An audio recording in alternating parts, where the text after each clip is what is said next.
The two powers that are going to emerge from this war and will dominate the Middle East for decades to come, maybe longer. One is Iran, there's no question about that, and the other is Turkey. Mm. They are not the same. They are very different people, very different states with very different histories.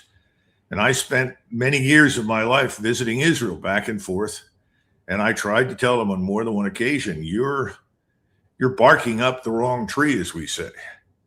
Your existential threat is not Iran. Iran, Persian civilization, the Persian world and Persian culture, those things aren't your enemy. You've got a real problem further north and to the east, and that's called the Turks.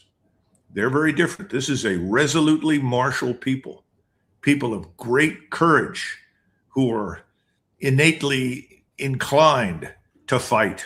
These are natural soldiers. I mean, I've seen them, and I had the good fortune to work with the Turks. I think the world of them militarily. They are great people, but you do not want to go to war with them. In Iran, you're dealing with someone who is rational. Whether they like to think so or not in Israel, they are. They will coexist with you.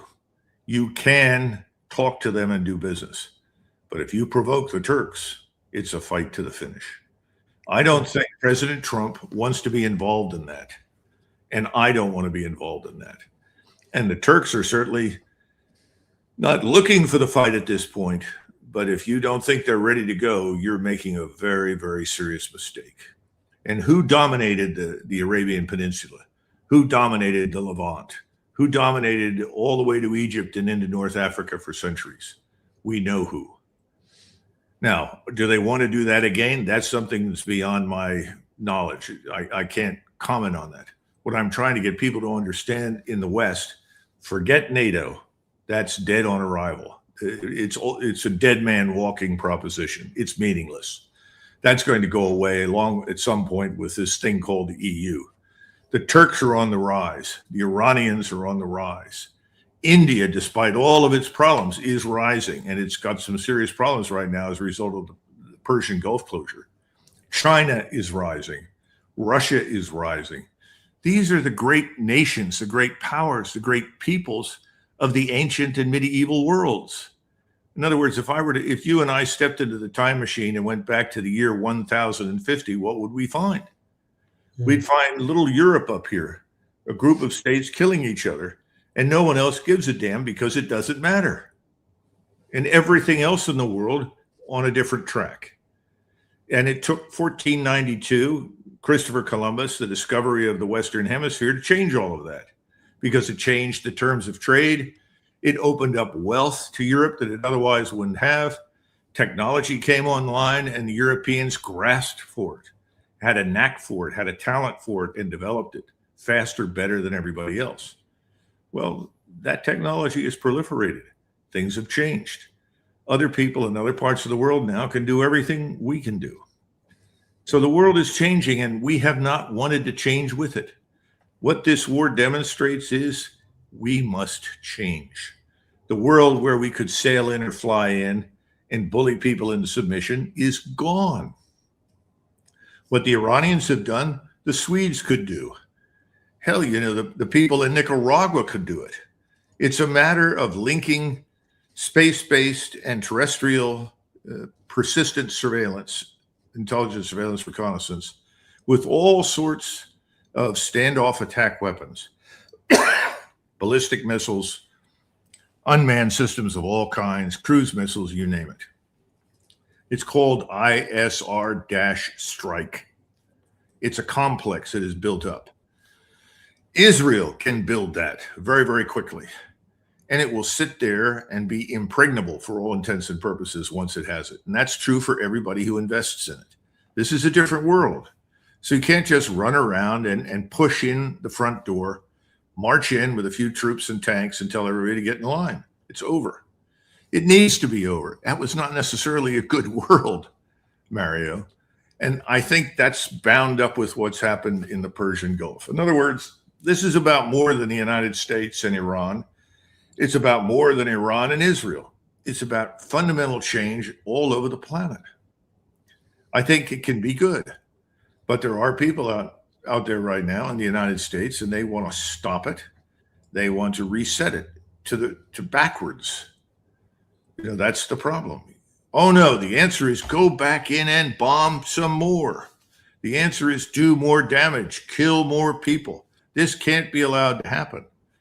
When the Romans lost a major battle to the Germanic tribes in 9 AD, they turned around and said, I don't think we need to cross the Rhine anymore. We've come far enough. And they backed off. When the Romans lost armies to the Persians, they turned around and said, well, I guess we've come far enough, and they backed off. In other words, they set limits. We have to have limits too. And I think limits could be a good thing. So the Iran war could be the Suez Canal crisis for the US, similar to what the UK and France had back then in the 50s. Except that Britain was a great power because of its empire. What do you have in the British Isles? I mean, I like the girls, but there's not much there. Okay. How do you get rich in the British Isles? Fish for herring? What are you going to do? They built an empire. The British genius was simply the Bank of England. It was the fleet, all of these things. They lost all of it because they had no empire. If you've been to the United States, you see the United States from the Atlantic to the Pacific is our empire. We don't need anything else. We don't need to be anywhere else. And see, that's something Donald Trump has always understood. That's an interesting point. Fish for herring. I'm going to use that. Hey, listen, I like herring. My friends in Norway will be angry with me, but I like herring. Just on before we go back to, I wrote a note on some of about Trump just waking up now when it comes to Israel. I want to go back to that. One quick question on Turkey. I did see they've announced, I knew I saw it, I just checked it now. They've announced a 5th generation fighter jet this year. They've announced a few drones they've developed as well. How effective or how powerful is their military at the moment? I would rate it certainly in the top 5 in the world. Okay, wow. And remember that it's a mistake to look exclusively at technology and firepower. Those things are immensely important. You have to look at the human material. The Turk is a very tough soldier. You talk about the Koreans, whether it's North or South, the Korean is a very tough soldier. If you start stacking up these various peoples next to each other, go back and look at their history for hundreds of years. You're dealing with different kinds of people, and some people make excellent soldiers. Not everybody does. That's one of the reasons many people like me were happy to see the draft go away, because you were bringing in too many people that were never going to be good soldiers anyway. It was better to have the people that wanted to be soldiers. And the Turks, they have a song they sing at every funeral for a Turkish soldier. Every Turk is a soldier, is what it's called.